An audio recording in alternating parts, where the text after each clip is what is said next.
magluto tayo cassava cake para sa recipe ito. Na pwedeng pang merienda, pang handaan, pang dessert. Kung gusto niyo matutunan kung paano ko ginawa to, keep on watching at ituturo ko sa inyo. Tara! So dito meron tayo ng more than 1 kilo na kamuting kahoy. Nabalatan na at hinugasan ko na rin.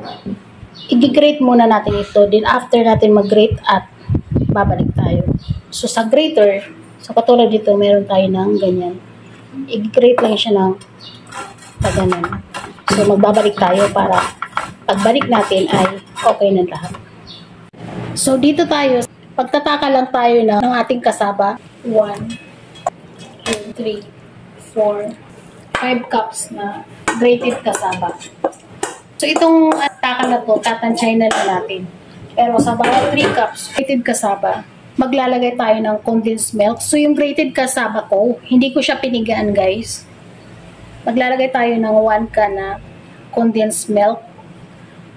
Itong recipe na to ay for every 3 cups of grated kasaba. So dadagdagan natin to kasi yung ating kasaba is 5 cups. Dadagdagan pa siya ng mga 1/4. At 3 egg.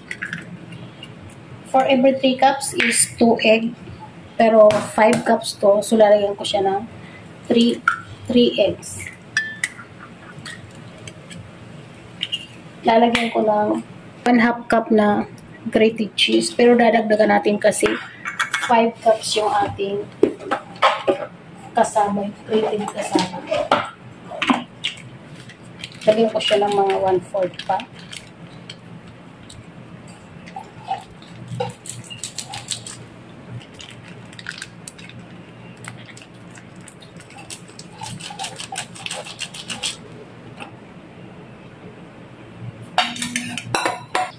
One cup coconut milk. Pero dadagdagan natin kasi more than 5 cups yung ating grated kasaba. 1/4 cup na coconut water or plain lang na water. So, dadagdagan ko lang siya ng konti. 2 tablespoon na melted butter.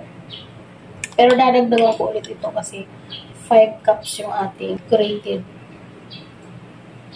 kasaba.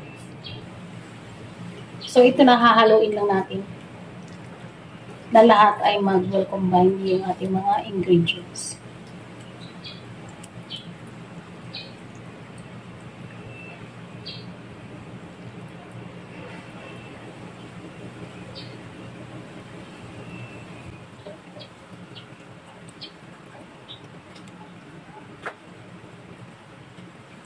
So, ito na yung magiging consistency niya. At ilalagay na natin sa ating baking pan. So, bahala kayo kung anong size ng baking pan ninyo. Pero ako, kasi maliit lang yung oven na ginamit ko. Kasi isang maliit muna na pan. So, magdadalawang salang tayo.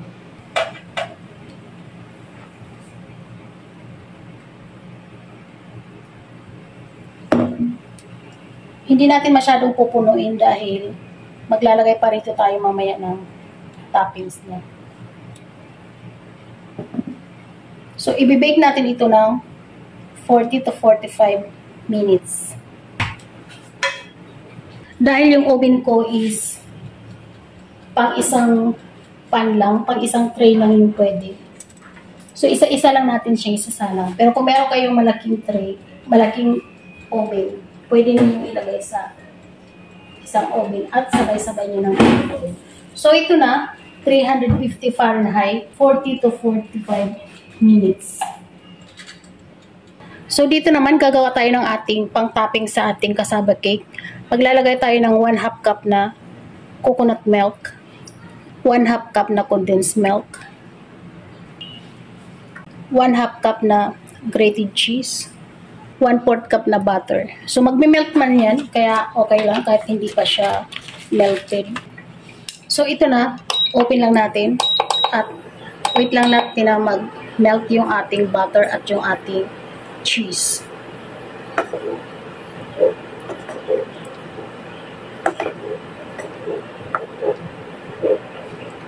At At once na nag-melt na yung ating butter at yung ating cheese, ay okay na. Pwede na natin i-off yung ating flame.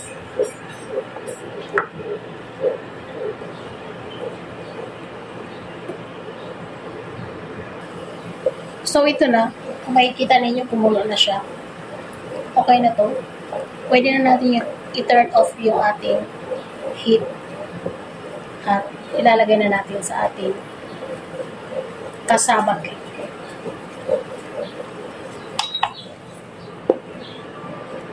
Ito na nga. Itatap na natin yung ating ginawang pang toppings niya. Ilalagay natin yung kalahati nito.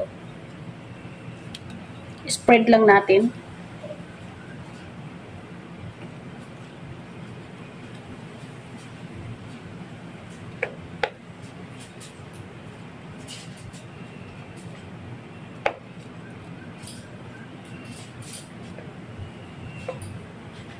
At ibabalik natin sa ating oven. Broil lang siya. Yung heat nasa top lang. Mga 2 to 3 minutes or hanggang maging brown yung sa top. At ito yung ating isa pang mixture. Isasalang natin ito pag after naka-broil na tayo.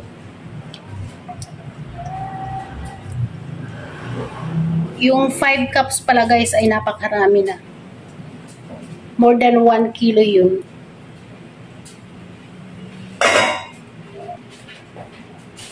At yung hindi ko pinakita sa inyo kanina guys, i-cover natin ng aluminum foil. Nakalimutan ko kanina ipakita, pero naka-cover siya ng aluminum foil pagpasok sa oven. At i-bake natin ng 40 to 45 minutes. So ito na, medyo mainit-init pa. Kakakuha lang natin sa oven. Mag-i-slice na tayo. Dito tayo kukuha sa may maraming toppings.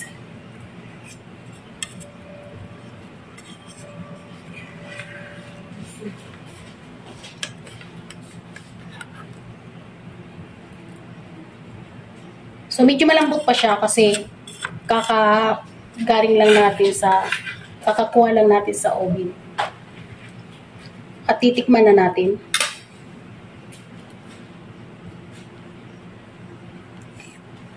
Medyo mainit-init pa talaga.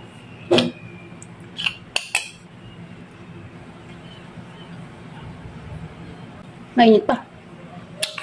Pero masarap.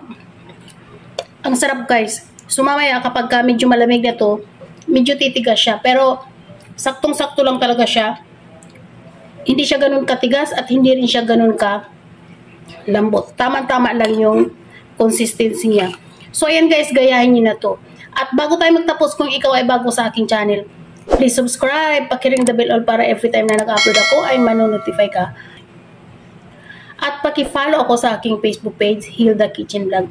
Maraming salamat sa inyong panonood at sana magkita-kita pa tayo sa aking mga next video. Bye-bye!